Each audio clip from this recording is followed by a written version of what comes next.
Hey everyone, and welcome back to another episode of Indie Game Movement, the podcast that talks about the marketing and business of indie games.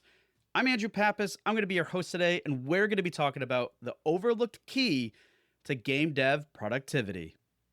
Indie devs juggle tons of different tasks and responsibilities, and in that chaos, do everything they can to maintain productivity. However, regardless of their efforts to stay efficient and on task, most don't realize they're ignoring one of the most powerful tools for clarity, creativity, and decision making: sleep. That's why today we're going to go deep into valuable insights on how healthy sleep habits not only protect your mental health, but also amplify your creative output, maintain efficiency, and improve productivity for years to come. So that's what we're going to be talking about right here today on Indie Game Movement.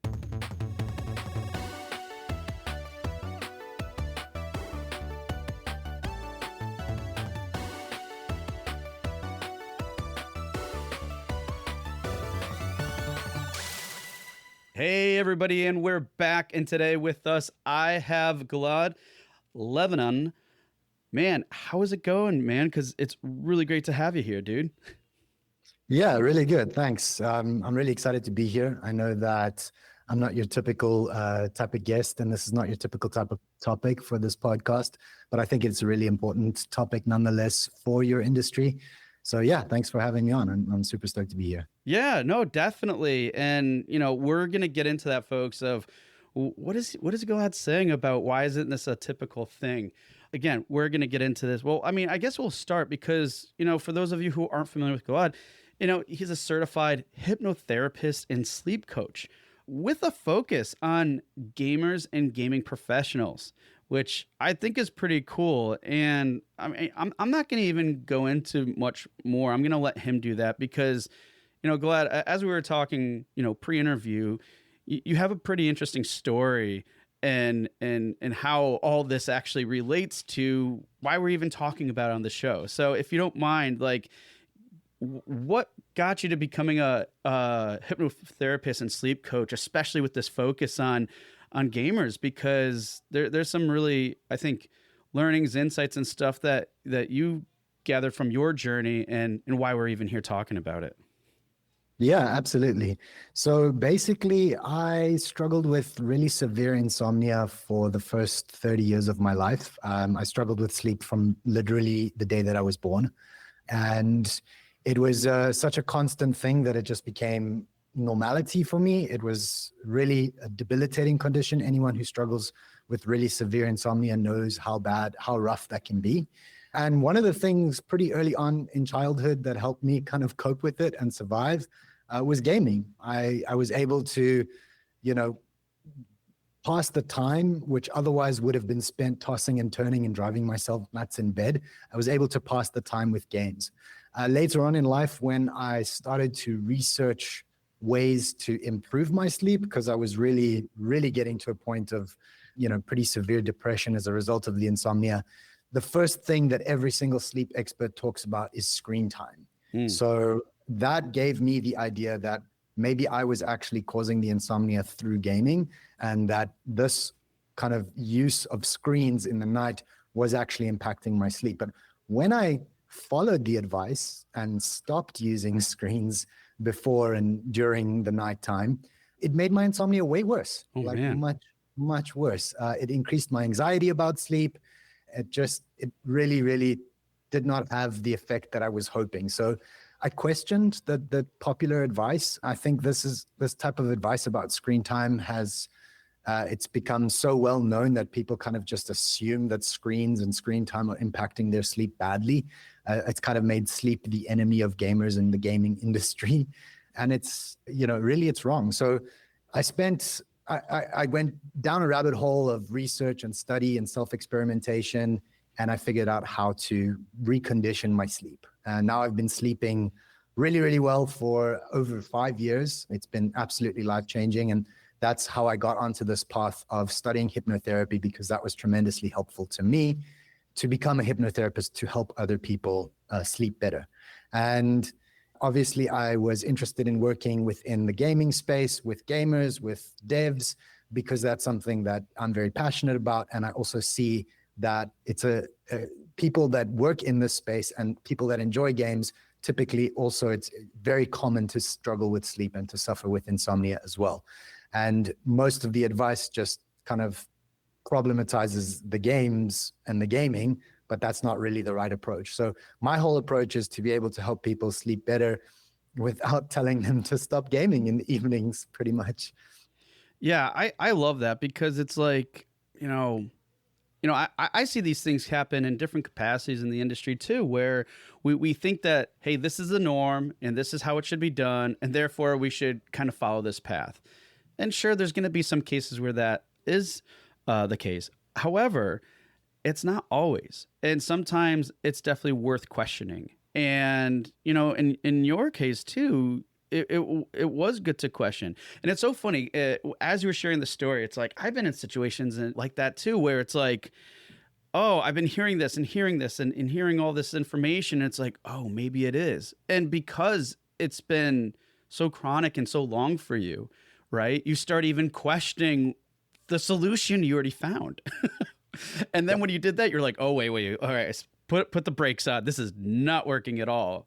But it's funny because it's these are the types of things that happen to ourselves all the time. And though we're talking about sleep today, for folks, and other things that can help with that, and what are the benefits, if you really think about it, like what we're talking about today in a different capacity too, isn't any different than how else you're going to solve other problems that you face too. So it's really cool how these things go. And honestly, I do appreciate you like sharing that story because I mean, let's face it, folks. I mean, we have our own struggles in our own ways, and sometimes sleep is definitely one of them. Like we need to do these things. We push ourselves to the limits in some cases, and because of whatever reason, and then we're sacrificing our health. And sleep is one of the biggest factors to that. So I want to get down into that a little bit more. But before we do, folks, as those of you who are familiar with the show, we're gonna have Gilad go through a series of questions to get to know him better, and that is the Q box round, where it's just a few random questions we prepared here today for Gilad. So, hey man, are you ready for the Q box round? I am. All right. First is, what's one thing that most people don't know about you? Most people don't know that I was an insomniac for so many years. A lot of people didn't know that I was struggling with sleep for decades because I was a high functioning insomniac. I managed to survive. And that's part of the problem is so many people have difficulty with sleep, but they just are able to push through it and mask it and carry on functioning. So it's kind of this problem that's hiding behind the background. So now that I'm actually speaking about it more, I know that's something that all your listeners already know about me. But that was something that, when I would speak about it to people would be surprised. Like, really? What? Yeah. It's funny though, because I know my neighbor has insomnia. And to this day, I never really think much about it. Like it will come up here and there like, oh yeah, that's right. Like I know that she has it. But I think she's probably similar to how you were, like high functioning and such, because to this day, I still forget that she has it.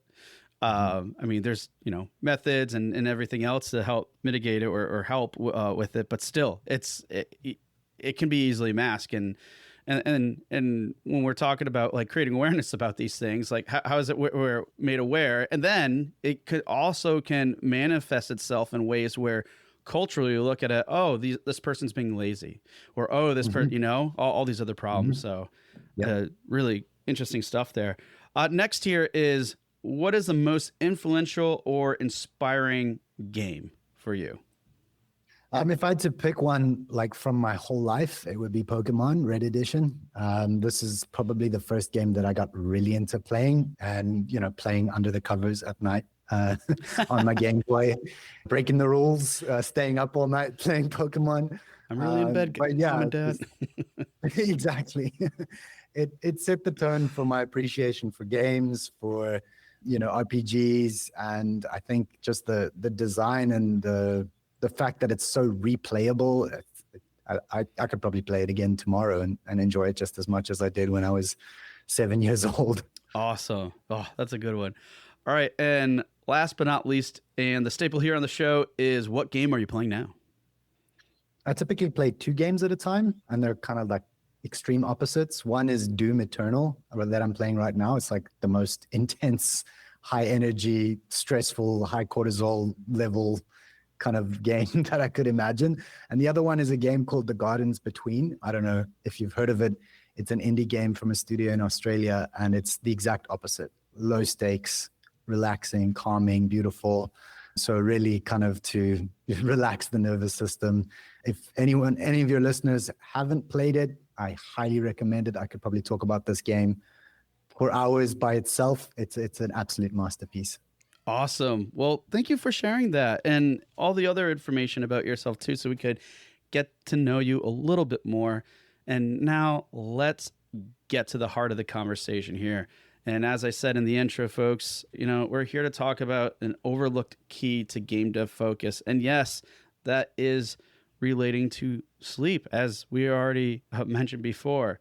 And, to kick things off, Gilad, you've worked in high pressure roles and environments before. I mean, we didn't go into your other history, but it was like sales and all this stuff in your past, like lots of pressure, high pressure environments and such. I mean, can you share what this was like and how sleep contributed, as a performance driver in those scenarios? Yeah. So one of the things that you have with sleep in terms of high pressure work environments is what I call the paradox of productivity. We tend to think that staying up late, working nights, pulling all-nighters, putting in the hours, you're kind of gaining work hours. And working in high pressure environments, it's quite common,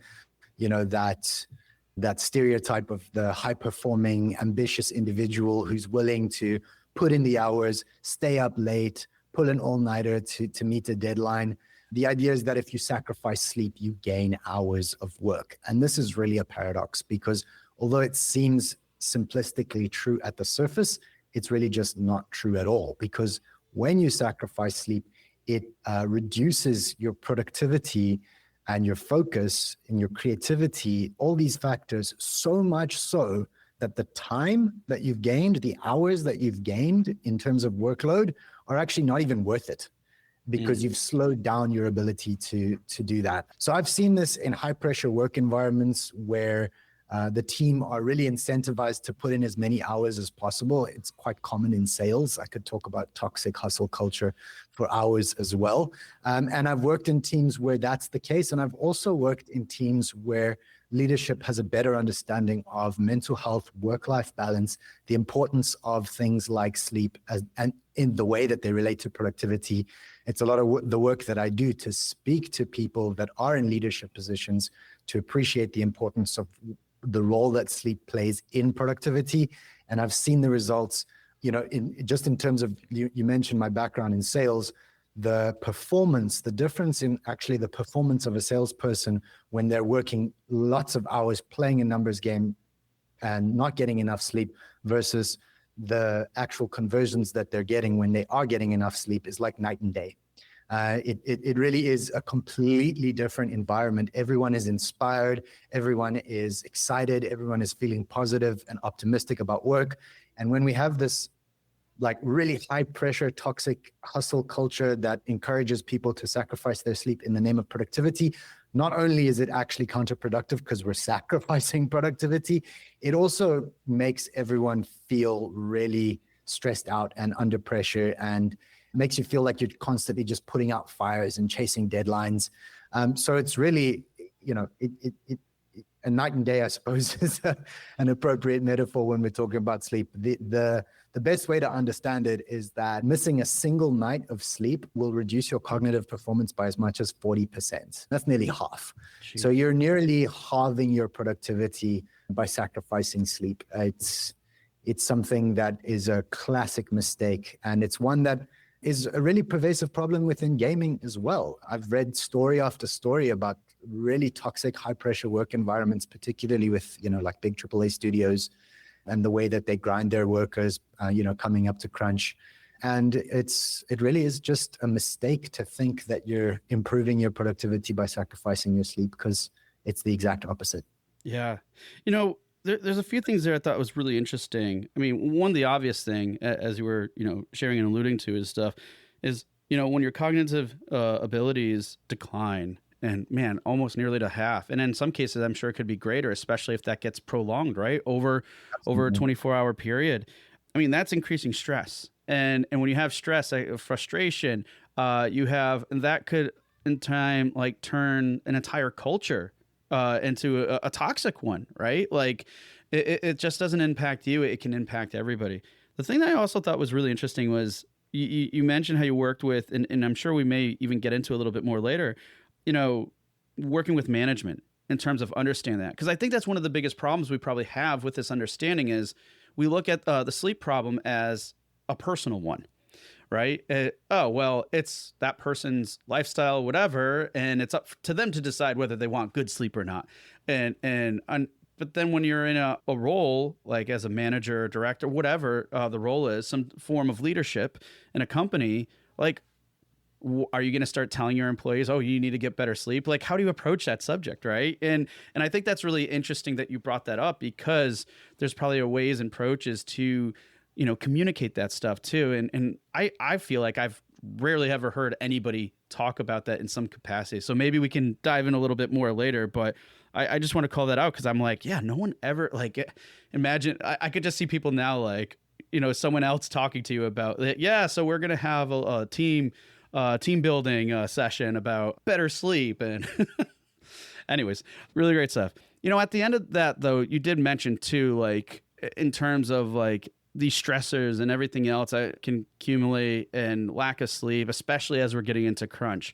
I mean, sometimes we know that game dev culture may still feel like crunch, that it still needs to happen just to get ahead, whether it happens occasionally or hopefully not the case, but all the time.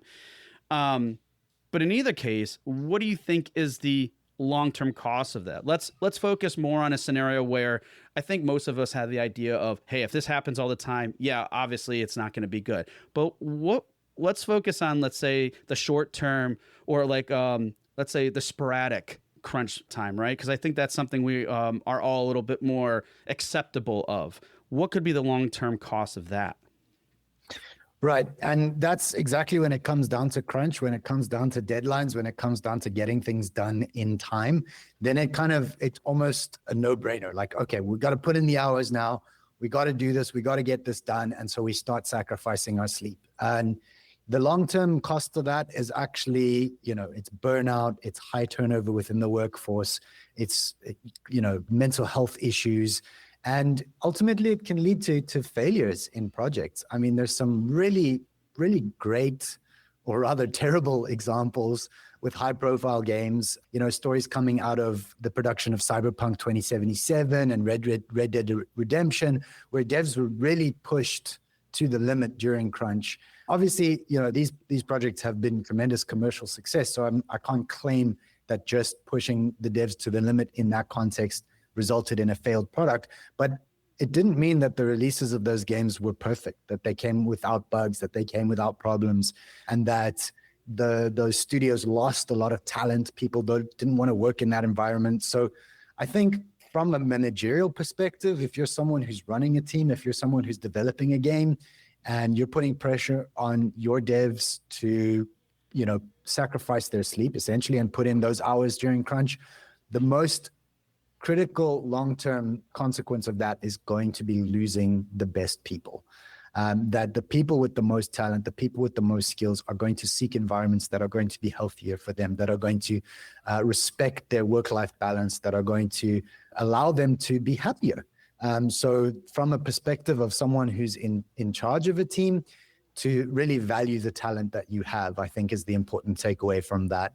And it's something that can actually, I think one of the examples I'd like to talk about here is Ubisoft, because I'm sure you're aware that Ubisoft has had quite a lot of problems with regards to toxic workplace culture, harassment, really negative environment to work in. And I know that you're speaking primarily to indie game developers. I'm sure that these kinds of issues arise within indie game studios as well, although they do tend to be, more passionate people-oriented environments, and that's one of the reasons that I respect and admire them. But like, look at Ubisoft. It's an organization that has been so successful for such a long time that it should be unable to fail, and yet it looks like it's failing right now. It looks like it's kind of crumbling. Like the most recent release, I was really looking forward to as someone who enjoyed older Assassin's Creed titles. The most recent one is just basically a failure, and they don't even want to publicize number of copies sold, presumably because it's so bad. And that's speaking to the fact that a workplace environment where leadership are not respecting the mental health and the well-being of their devs, actually long-term, it results in a failed business, in my opinion. I think that when you're running a business, when you're doing something like building games in order to, make money, essentially, that's what a business is doing, you have two purposes. You're making the game to sell, but you're also providing a livelihood for your team. And that purpose is just as important as the company's purpose of making games to sell. Providing that livelihood for your team that should be a livelihood that they're excited about, that they feel good about, that they want to be dedicated to giving you their best for as long as possible, and making an environment that everyone wants to work in. I mean, that's just a life that you want to live. No one wants to be constantly stressed out and feel like their boss is breathing down their neck and expecting them to, pull out all the stops and burn themselves out. People want to feel like they're respected. People want to feel like they're looked after, that they are in a team that cares about them. And I think it's particularly relevant in gaming because we know that there's this issue about crunch, and I can talk about some strategic interventions that teams can use to help mitigate the effects of crunch. We know, there's a deadline, the work needs to be done. So it is particularly relevant to this industry, but I think it's relevant to workplace culture, across the board as well. Yeah, like really great insights there. And I think as you were saying this, like, you have, as a studio or a company, you have two things. You're looking to sell a product, but also providing a livelihood. I think a lot of us, especially now when we see all these job layoffs and such, lots of companies, especially the bigger ones, but lots of companies don't necessarily look at it that way. It's like, yes, we know we have people, we care about them in a lot of cases, in most cases, and we know they bring value in order to bring the product that we can then sell. But I think what you're somewhat emphasizing or expressing upon a little bit more is that, but there's a lot more value than we might think. Like, we might think of more surface level terms, because it's like, at the same time, unfortunately, in the cases when departments or studios do have to close or are shutting down big portions of their team, it's because, like, this is what we need to survive. But then it could in some cases be a very slow death, because this livelihood that you're feeding, that you're helping and supporting these other people, are also supporting, they're the lifeblood of the company too. Yeah. So if you don't look at that dynamic and set up that way, and it's more of like, oh, this is what we need to do to survive. And it's like, you might survive, but maybe it's going to be for, 2 months or not. And it's not to say that that's the only scenario. Obviously, people can come and rise out, but I think it's an interesting, how you were saying it. It got me to look at things in a different perspective in terms of, what does livelihood really mean? It's not just the fact that we're giving a paycheck so people can live their lives. It's also so that we can continue to do the stuff that we love, selling a product, having fun while doing it, and having our own lives that we can live. And, that sounds way more like awesome when we think of it as holistic as that way. Yeah, absolutely. And I think this is all real cool too, because I from what we were talking about and about crunch in itself, it still goes back to say, like, hey, and you preface this pretty well with saying, like, hey, bigger companies probably more extreme, indie studios less extreme, but the point is, there's still going to be a cost. Like, there's only so far people can be pushed, even if the intentions are right, even if you set up those expectations right. Everybody's different, and if you don't have proper structures or understanding and everything else in place, it could just take that one event that pushes someone too far where it's like, I'm done. There's only so much extremes that we can maintain. And I think we shouldn't take that for granted. And that's totally what it sounds like what you're saying too. It doesn't matter how frequently or how infrequent, it really matters about the extreme and what that could do to people, and, you know, being empathetic of what that might mean to one person versus another. Yeah, absolutely. I know that it's become the norm within the industry. Like crunch is something that people accept. They know that it's something that happens, and they're kind of expected to be willing to go through that because that's just how the industry works. But if you can become a studio or a team that's known for really providing a very uplifting and relaxing and positive work environment throughout the process of producing a game, you're going to actually become a really attractive option for talent. You're going to want to work in that space if they know that you're actually not expected to burn yourself out, or at least not as much, or at least you're given tools to help mitigate that. That's going to make you a really attractive environment for the best of the best to come and work with you. Yeah. And I mean, and right now too, with, you know, all these job losses and everything else, and, you know, the talent pool is pretty rich. I mean, and unfortunately, honestly, but it's like, but here's the other thing too, to your point, in these situations and what we're seeing right now in the industry, well, yes, it's maybe accessible, and at some points, you know, depending on how long people are in the market for, they might be desperate for jobs. But I will say a lot more people are becoming a lot more savvy, a lot more understanding. I mean, we've seen this shift happen all the way back in, started essentially in COVID, right? And people are more mindful and, you know, try to be smarter about their choices. Even if it means, hey, I might have to hold out a little bit longer, it will be worth it. And so it's, you know, it could still be a challenge for other ones. And like you said, the ones that are really doing a good job putting that right intent forward are the ones who are really going to, you know, stay strong and have awesome people and just an awesome team and hopefully awesome products, you know, to go along with that. Absolutely. You know, we talked a little bit about kind of the creative process, right? And come on, that's huge in this industry, right? In all aspects, from the technical to, you know, more of the design. I'm curious, though, and would like to dive in a little bit deeper here. How does like sleep actually impact that process, the creative process? You know, whether you're building systems or, you know, solving complex design problems.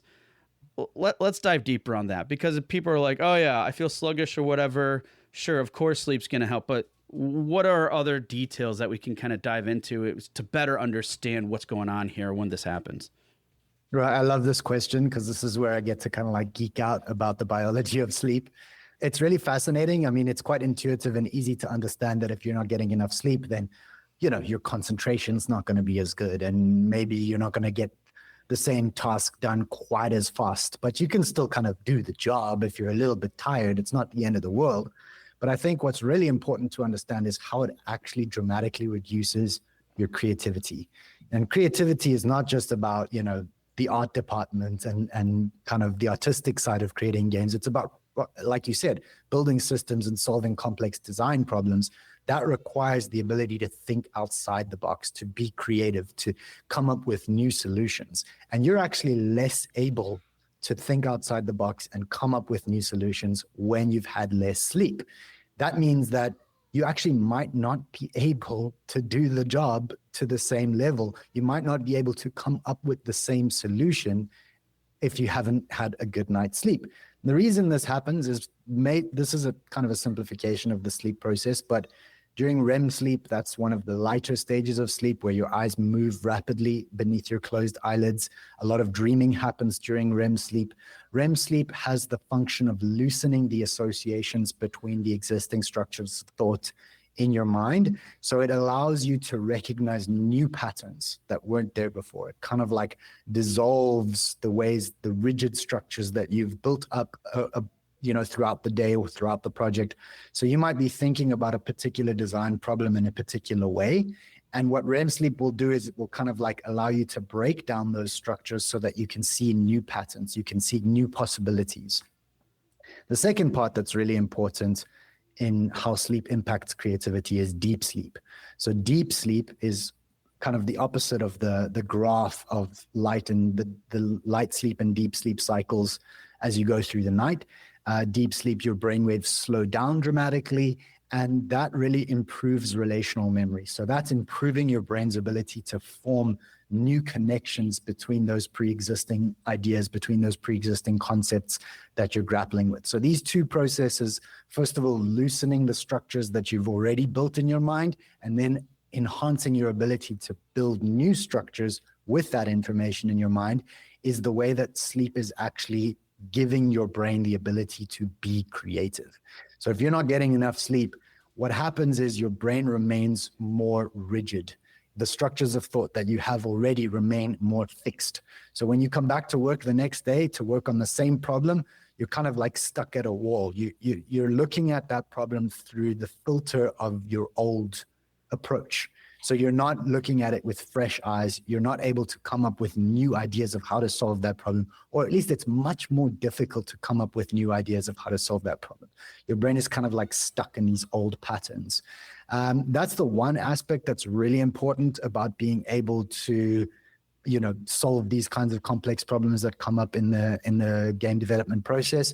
The other aspect is that you're working in a team, and working with people is always there's always complex interactions. There's competing opinions, there's disagreements, there's, especially in crunch, emotions can run high. You have to be able to have an ability to approach things with a collaborative, understanding, supportive approach where people are excited to work together and people can see one another's perspectives, and you can regulate your emotions in that space. If you're short on sleep, that dramatically reduces your emotional regulation, basically makes all the stakes higher. So little disagreements can turn into arguments, little disagreements can turn into fights, and it can really take an environment from being one that's collaborative and positive and uplifting to one that's stressful and full of the wrong kind of energy that is obviously going to work against your goal of creating a good product ultimately. Yeah, and thank you for that like breakdown and understanding, because it's like, you know, I don't know if I've ever heard it explained that way. And maybe at one point it sounded vaguely familiar, but still, it's like it's always good to be reminded of these things in terms of how your brain, you're forming rigid structures and everything else. And like it's really interesting, because if we're not giving ourselves enough time for our brains to like look at new things, look, like essentially all you're doing is allowing your brain to be like, hey, look, we got a lot of other information here, but I need some time to actually be able to like, assess and use that information. But if you're not giving me enough sleep to do that, then okay, we're just going to stick to the same plan over and over again. And if you think about it, if that's kind of what your brain is doing, and you're kind of forcing it to be in the cycle, think of how else that would probably fuel all the things like frustrations and stress, right? It's like, oh, I want this outcome to happen, but I'm not allowing myself to see things differently because I'm not giving myself the sleep. Therefore, it can't create these new patterns and recognize these other sources and resources that I have at my disposal, because everything is so straight, like point blank tunnel vision. Then I'm when we were talking about when we get into goals now, how come I can't hit this goal? Why can't I see what else I need to do? I know what I'm doing is right, and it probably is the case, but yet it's because you're so limited in what you see, and you're not allowing your brain to do what it's designed to do. Yeah, absolutely. Tunnel vision, I think, is a great way to understand it. Actually, that's a really good way to describe it. And I mean, when it comes to gaming, you're going to make an impression and you're going to make a product that is going to be truly memorable and successful if it's one that brings something new to the table. It brings a new gameplay mechanic, a new way of doing something, a new way of exploring something that is going to be something that's not just what's been done before. So if your brain is kind of stuck in these same rigid structures of thought, you're not going to come up with interesting, creative new ideas that are going to be real game changers. Yeah, absolutely. I know that some of us listening might be thinking like, all right, well, where do I start? If I really want to like, if all right, I'll put some thought into this and consider it. And let's say especially for like, anybody who can easily do it, let's solo devs or even small teams. Because I'm sure a lot of us, to some degrees, depending on our current lifestyles and everything, might feel that we're just unable to prioritize sleep. Like, and so in that event, like, what do we do where we can maybe shift our mindset a little bit to better understand or just think of things in a way where we can prioritize our sleep, and maybe in a way that isn't gonna hinder what we think is progress or moving forward and things along those lines. Yep. I think it's a great question because I think, it's quite possible that some of your listeners might be thinking, oh, that's great in theory, but when crunch comes, we got to put the time in. We Mm. can't afford to have this luxury of sleeping eight hours a night. And that's why I call it the paradox of productivity. So I would encourage anyone listening who feels that it's impossible or really difficult to prioritize sleep to just run a 1 week experiment. Mm. Just run an experiment for 1 week where you're doing everything that you can within reason to restructure your workflow that allows your team to prioritize sleep. And I guarantee that after 1 week of your team being more well rested, I won't need to say anything else to convince you to maintain that change. You'll see such a dramatic change in the attitude and the efficiency with which your team can actually complete tasks that you will never want to go back. One of the things that helps people to really understand how severe this paradox of productivity is with sleep is the issue of reworking things. So when you're building a game or building anything really, you have to go through this iterative process. And as you go through this iterative process, bugs come up and you need to rework things in order to get them working correctly. And when you're doing that first iteration or those first few iterations on very little sleep, you think you're getting more done, but because you have to do more corrective rework, you're actually ending up wasting so much more time. So the time that you're gaining by sleeping less is actually wasted time because it's ends up getting lost on rework.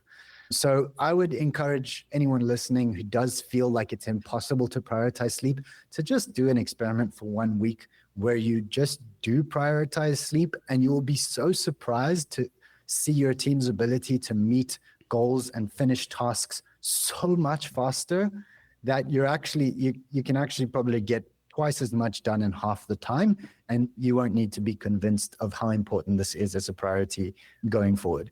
That being said, I know that if you are working towards a deadline, crunch is upon you, and there are literally a certain number of hours in the day, and you need to be able to finish XYZ by a certain deadline, and it's literally physically not possible to prioritize sleep in that kind of situation. There are some strategic approaches that we can use to kind of mitigate the harmful effects of losing sleep under those kinds of circumstances. So one of the most important ones to do is to focus on doing those creative tasks after sleep instead of before sleep. So what does that mean? You might, get into the habit of staying up late to work on a task or a project when you're chasing a deadline, when you're in crunch, stay up late, get the task finished. You'll actually do so much better if instead of staying up late, you choose to wake up early and focus on it at that stage. So go to bed nice and early, whether it's 10 p.m. is a good time to go to bed. And then it sounds difficult and you might be scared at the idea, but actually waking up, 4 or 5 in the morning and getting started there, as opposed to working until 3 or 4 in the morning, you'll actually be better off because it's immediately after sleep that your cognitive and creative capacities are at their highest. So that's one of the things that you can do. If you do have to sacrifice sleep, rather do the work after the little bit of sleep that you're getting as opposed to before the little bit of sleep that you're getting. The other thing that you can do is power napping. Power napping can be incredibly powerful when you're, short on time and struggling with sleep. Literally 10 minutes will take you from being exhausted and struggling to focus and struggling to concentrate. It'll take you from that kind of a state back to a much better place where you're a lot calmer and a lot more focused and a lot more productive just with a 10 minute nap. And the interesting thing about this is that you don't even need to sleep, which sounds strange. Literally just closing your eyes, doing a simple mindfulness visualization exercise. There's a variety of different things that you can do, but closing your eyes, going to lie down in a comfortable space. You can do this at the office, literally. Just give yourself 10 minutes of not working, of relaxation, of calm. If you fall asleep during those 10 minutes, great. If you don't, it still works. It's a phenomenon called non-sleep deep rest, where you're actually getting a lot of the benefits of sleep even if you don't sleep. So 10 minutes up to 30 minutes. Don't do more than 30 minutes, because then you're going to start entering into deep sleep. And if you wake up after that, you'll feel really, really groggy. So 10 to 30 minutes as a power nap will actually give you a better energy boost and a better productivity boost than a cup of coffee will. I guarantee that. Tried it plenty, and I'm a coffee addict as much as the next person. And then the last thing that you can do to improve the quality of your sleep when you do get sleep is what we call nervous system regulation exercises. So these are things like mindfulness, visualization, simple meditation techniques. There's a whole range of them, and you can experiment with different ones and figure out what works better for you. One of the most common and easiest ones to understand is kind of just lying in bed and focusing on the physical sensations throughout different parts of your body. We call that a body scan. So you'll kind of feel, what does my head feel like? What do my eyes feel like? Do my cheeks feel like? And you'll scan down the body. And this has the effect of down-regulating the nervous system a lot more quickly and a lot more effectively, so that when you do sleep, you're actually getting a better, I like to say, getting a better rest return on your sleep investment. So if you're only getting, 5 or 6 hours of sleep, you're going to get more restorative rest from those 5 or 6 hours just by doing a simple nervous system regulation exercise before sleep. Wow, there are so many great tips in there. And, I'm glad you called out about the part of kind of that power nap, or even not just taking a nap, just like resting. Because I've actually noticed as far as I can remember, even as a kid, I hated taking naps, because what would happen is I would always enter the deep REM sleep. And the next thing you know, I wake up and I sometimes would have a headache, or I just feel groggy and miserable. And I think my parents are just like, I think I remember they used to call me like no nap Andrew. And but it's probably because, even as a kid, I realized like this is not doing it for me. I feel worse when I wake up. And then as even through adulthood, I would always, unless it was absolutely dead tired, I would make sure I would push through until bed. But what I have found recently, like you just called out, is sometimes I'm like, I know I can't take a nap. I'm afraid that if I rest my eyes and go to sleep, that could happen. So just by lying down, reclining in a chair, and I was like, oh man, it's a rough day so far, like, tired, energy wise, taking that 10, 15 minutes and just lying there and then get up definitely improves things. It's not 100%, but, and when the comparison with coffee too, I love coffee too, but what I notice the difference between that versus coffee will give you a peak and a high, and I drink it black, but still that will happen. But then when you do that, it'll give you a little bit of a buffer, but then it stays much, much longer throughout the day. And with that, then the rest of you could adapt to that, opposed to trying to regulate yourself and like, all right, I'm feeling good. Oh, crash. Mm-hmm. Right. Because then again, it's probably taxing your body a little bit more, because you're like trying to shift gears all the time. Whereas that little relaxation thing kind of steadies it. So you can like kind of plan the course. You don't have to keep shifting gears or doing all this other stuff. So I'm glad that you called that out, because as we're saying it, I'm like, oh, I realize these things and why they were working that way. But, you don't think about it much until you start talking about sleep. Yeah, which most people don't. I just want to respond to actually both of those things that you mentioned there. The first one is that feeling of waking up groggy if you've napped too long. So the trick there is to make sure that you're napping under 30 minutes, Mm. or if you do need to nap longer than that, make sure it's over 90 minutes. Oh, It's that okay. Yep. space between 30 and 90 minutes. That's when you're going into deep sleep. And if you get woken up during that period, that's when you're going to feel really rough, headaches, brain fog, really groggy, horrible feelings. So yeah, quick power naps under 30 minutes. Otherwise, you need more than 90 minutes to make sure that you don't get that groggy feeling. Second one is coffee. I love coffee. I drink 2 or 3 cups a day, probably. It's really important to make sure that you're not drinking coffee later into the afternoon. Right. After around 12 o'clock, ideally you want to stop at least around 12 o'clock, certainly not later than 4 o'clock, because even if you are falling asleep, that caffeine is actually still in your system as you're going to sleep, and it's reducing the restorative effects of your sleep. So if you're having an energy slump later in the day, 3 o'clock, 4 o'clock in the afternoon, and you're feeling that need to reach for a cup of coffee to help you push through, rather go for a power nap. A power nap is going to give you a lot of the same benefits of that cup of coffee later in the afternoon, but it's not going to disrupt the restorative effects of your sleep later that night. Awesome. Well, thank you for adding those things too, because I'm sure what I just shared is not unique to me. So Yeah. awesome. I want to dive into a different thing now that you actually shared earlier, because I think this is important, especially because, it's kind of the reason that caused a little bit of disrupt in your history and your past when you were dealing with insomnia. And honestly, it's something I'm sure all of us can recognize, because even not just in games, right? Because the work we're doing, we're always on screens. Everybody's on screens, right? And even worldwide, we're a screen culture. So, but then there's this stigma around it, and I think I want to talk more about screens, essentially gaming, and that sleep disruption, because honestly, I want to get down to the bottom of the issue, because I think I have an idea and a sense of what it is, but I would love to hear it from you. What is it about screens, and how does it, are they really as bad as they say they are? Clearly, it's not the case, but please fill us in. Yeah, absolutely. This is probably my number one favorite topic to talk about. It's, I would say, the most misleading and unhelpful sleep advice in the world today, and probably also the most popular sleep advice. So in other words, the thing that every quote unquote expert is telling everyone on social media and TikTok, whatever, stop using screens for an hour before bed, as if that's going to somehow magically solve all your sleep problems. It's absolutely not going to do that.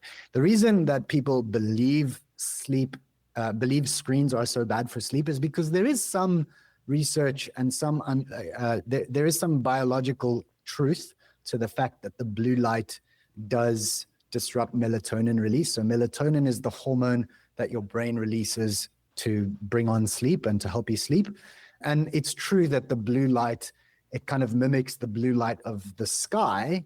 And so your brain kind of interprets that as the signal of okay, blue light means it's not time to sleep. So it does disrupt the melatonin to some extent. And real quick, the blue light you're referring to, I'm sure most of us are familiar, but it's just the natural light that's emitted by default on most devices and screens, correct? Yeah. Okay. Yeah, absolutely. And you do have night mode and stuff like that to reduce it, but it's not going to eliminate the blue light completely from the screen. And honestly, I really encourage people not to worry about the blue light that's being emitted from their screen, because the blue light that's coming from your screen that is disrupting your melatonin is really not going to cause severe sleep disruption. One of my favorite experts in this space, Michael Gradisar, he's a clinical psychologist from Australia with over 20 years of experience as a sleep expert. He consults for Sleep Cycle. It's a smart alarm app. It's the only sleep app that I use and recommend, and not for the sleep tracking, by the way, just for the alarm system. And he has been working to disprove this myth around screens and sleep. He's, he started doing studies where he found that he was working with his insomnia patients, and a common complaint among people who suffer from insomnia, I'm sure that probably everyone on the planet can relate to this to some degree, is that you're watching TV and you fall asleep beautifully in front of the TV. Then next thing, you get up, you switch the TV off, you go to bed, and then you can't sleep. Yep. Then you're struggling to fall asleep. So he noticed this and started to question the logic of no screens before bed, and actually started recommending to some of his insomnia patients to bring the TV back into the bedroom, which was quite shocking. A lot of people think that's insane. That's the worst thing you can do for your sleep. And he found the complete opposite. People actually were sleeping better with their TVs in their bedroom. He conducted a meta-analysis with over 85,000 participants and discovered a near zero correlation between TV and sleep. So this classic piece of advice, screens are disrupting your sleep, is proven to be untrue. People were challenging him that, oh, it's about what you watch and it's about what kind of screen time you use. So he wanted to investigate that as well. And he had teenagers watching March of the Penguins. It's a very relaxing documentary about penguins. And he had teenagers playing Call of Duty before bed. Call of Duty, warfare, intense cortisol, adrenaline, like killing zombies. And they fell asleep just as easily. So he disproved the idea that playing, violent video games before bed is going to somehow dramatically disrupt your sleep. What I've found is that short form video content like TikTok, Instagram Reels, YouTube Shorts, these are particularly bad for sleep because they have this like dopamine addictive doom scrolling behavior where you're lying in bed, you're struggling to sleep. So you whip out your phone and you start flicking through TikTok or whatever type of short form content platform you enjoy. And that doom scrolling, because it's just like, just one more hit type of dopamine reaction, that can actually keep you up way longer. So I recommend to people, don't worry too much about reducing or removing the screen before bed, but focus on how it affects you. You might find that choosing to watch something calming or to play something calming, like I mentioned that game earlier, The Gardens Between, will actually help you to get into a really nice, relaxed state before bed. This in sleep science, we call this cognitive distraction. So cognitive distraction helps take your mind off the stressful and anxious thoughts that might be keeping you up when you're trying to sleep. So that's why people fall asleep so nicely in front of the TV sometimes, because the TV is taking your mind away from thinking about the things that might keep you up. So definitely don't worry about, screens in principle disrupting your sleep, but pay attention to how it affects you.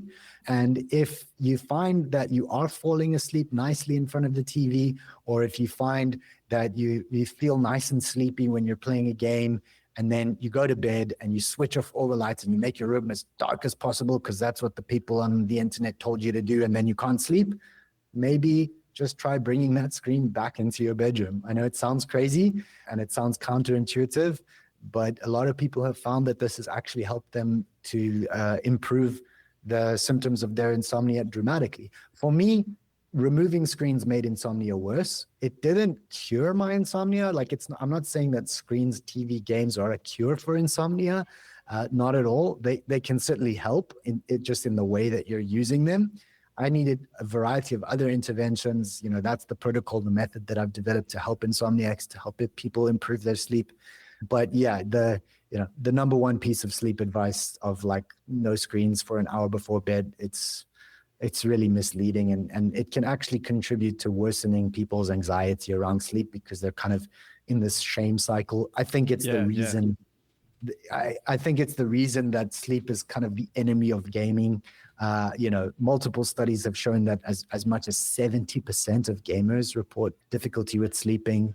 And obviously, the idea of staying up late gaming or the idea of staying up late working on crunch to meet a deadline, that's like, it's counter to getting good sleep. But the screen is not the enemy. Really, the main driver of sleep problems is stress. Stress and anxiety is the main cause of difficulty with sleep. It's not the blue light from your screen. And if you are running your team under a high pressure, stressful environment, that's going to disrupt their sleep a lot more than, maybe watching a sitcom before bed. I love that too, because the way I think I've always understood it too was it wasn't necessarily always the content or anything else. It was more about, the light, right? Because the light is a big factor in how it regulates our sleep. But that said, what you're calling out to, which I totally see and makes sense to me, is I think, what did you call it? The cognitive distraction? Yeah. That makes sense because it's like, because I remember like sometimes I'd listen to other entrepreneurs on other podcasts, and when being interviewed, like they're like, what do you do to unwind type stuff, and or something along those lines. And I remember on occasion some people are like, I know some people think this is bad, and it's funny that they have to paraphrase it like that, but they're like, I just watch TV to unwind and mellow. But and it's because that's exactly what they're doing, is having that disruption. And I've noticed that too sometimes, where at the end of the day I'm like, and it could still happen in different ways, I'm sure, but it's like I found like if I play a relaxing video game after a day, then it helps me unwind dramatically more than if I try to do something on my phone, or even do other activities and stuff. I find that that was a much needed distraction to help thing. And I think that's the key right there that you called out to, because otherwise people are like, oh, there's too much light, you're going to bed, therefore you're not going to get good sleep. It's like, but if you need that distraction, who cares if the light's doing it? It's not going to be as harmful as if you're not giving yourself that distraction or feeding it something else like, TikTok and YouTube shorts that are just firing those dopamine and everything else. So yeah, I love that you called that out. Cause again, like even me, I was thinking something different, and who knows what else other people think because of just how information can be, how it could be conveyed, and without all that full context, or us caring enough about, well, what else? Like, why is this the case? Yep. And just to speak back to what you mentioned, light is such an important biological influence on sleep. And there's a really great trick that you can use to mitigate the effects of the blue light that you're getting. First of all, getting sunlight in the morning is going to have a really great effect on calibrating your circadian rhythm, so that you're getting that sleep pressure is coming in at the right time. So that's really helpful. But also, if you've been watching TV and then you're going to bed and you want to kind of cleanse the effects of the blue lights that have disrupted your melatonin, all you got to do is make your room nice and dark and then keep your eyes open for about a minute. When you keep your eyes open in the dark, it sends a signal to a certain kind of photoreceptor in your retina that informs your brain that you're in a dark environment, and this triggers the release of melatonin. So you can actually kickstart the melatonin secretion that's going to counteract the effects of the blue light from your screen. Awesome. Great stuff there. Well, I know we're coming on time here, and it has been a really great conversation. But before we go, I'd love for you to share any tips, suggestions based on our conversation, because we covered a lot. So what are some key things you'd highlight based on what you shared with us today?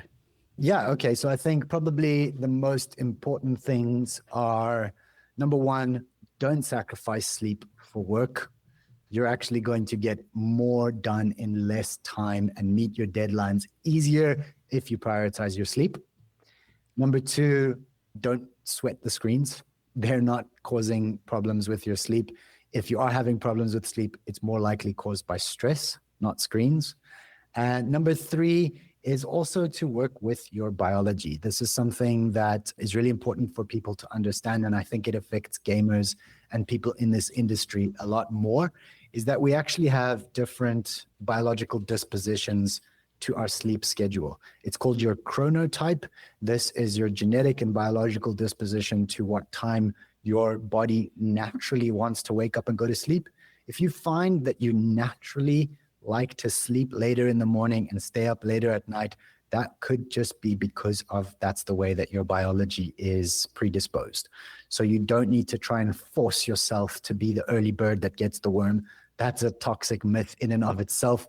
Not everyone should be an early bird. There's really strong biological data to show us that that's not the case. So if you do find that early mornings are really not your jam, scrap them. Don't do it. Love it. Such great stuff. And on top of that, though, I understand that you have some type of offer, or whatever, that you'd like to share with listeners, and a few other things too, resources, which I think would be great because, I mean, you shared some amazing tips. I'm sure whatever you have to share are going to be amazing and helpful resources too. And please, I would love for you to share what those are. Yeah, absolutely. So the first thing that I would like to offer your listeners is a free webinar on how to improve sleep in the workplace, how to provide your teams with the resources to improve their sleep. So if any of your listeners are running teams or running studios, I'd be happy to run a webinar for your team to teach them about this issue and to help them improve the quality of their sleep, which will obviously benefit you as a studio, benefit you as a team in terms of improving your productivity. The second thing is I would like to offer 3 of your listeners a 90-day package to work with me one-on-one, free of charge.